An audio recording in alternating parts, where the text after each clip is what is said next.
बनर्जी आज सदर जमहूरिया द्रौपदी मुर्मू और वज़ीर आज़म नरेंद्र मोदी से खास मुलाकात करने वाली है। पीएम मोदी से मुलाकात में ममता बनर्जी मगरबी बंगाल के जीएसटी बकाये की अदायगी पर बात कर सकती हैं।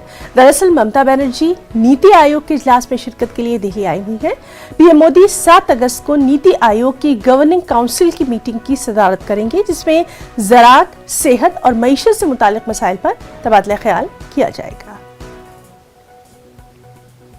महाराष्ट्र से अहम खबर है। ईडी ने पत्राचौल मनी लॉन्ड्रिंग मामले में संजय राउत की अहलिया वर्षा राउत को आज तलब किया है। ईडी ने ये सम्मन संजय राउत की अहलिया के अकाउंट से हुए ट्रांजैक्शंस का मामला सामने आने के बाद दिया।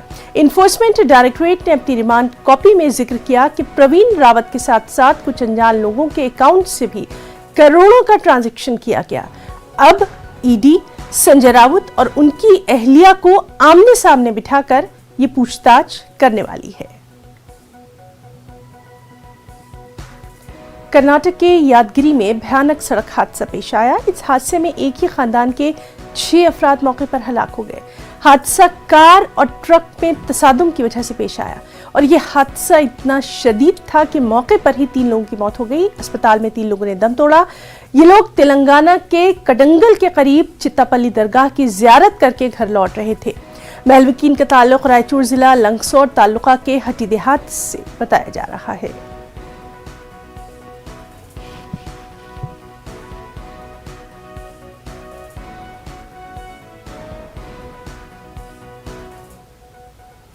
जनूबी हिंदुस्तान से शाये होने वाली मैगजीन द वीक तनाज़े में घिर गई है। 24 जुलाई को पब्लिश होने वाली मैगजीन में एक मजमून शाये हुआ था, जिसमें काली माता की तस्वीर शाये की गई, जिसको लेकर तनाज़ा हो गया। काली माता के पैर के नीचे शंकर भगवान को दिखाया गया। इस सिलसिले में कानपुर में बाकायदा एक शिकायत दर्ज कराई गई। एडिटर के खिलाफ सख्त कार्रवाई की मांग की गई।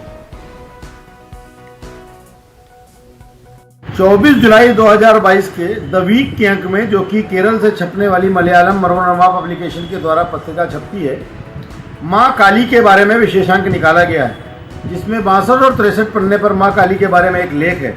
लेकिन उसमें अत्यंत आपत्तिजनक बात यह है कि उस लेख के साथ जो चित्र संपादक के द्वारा छापा गया है, उसमें माता काली नग्न पड़े हुए भूत भावन शंकर के ऊपर पैर रखे हैं, जो कि घोर आपत्तिजनक है, हिंदुओं के लिए अपमानजनक है, हिंदू समाज की भावनाओं को ठेस पहुंचाने वाला है।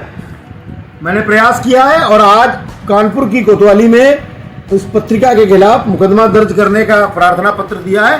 मुकदमा दर्ज करने का आदेश हो गया है। प्रशासन से यह मांग है कि मुकदमा दर्ज करके कड़ी कार्रवाई इस पत्रिका के खिलाफ की जाए।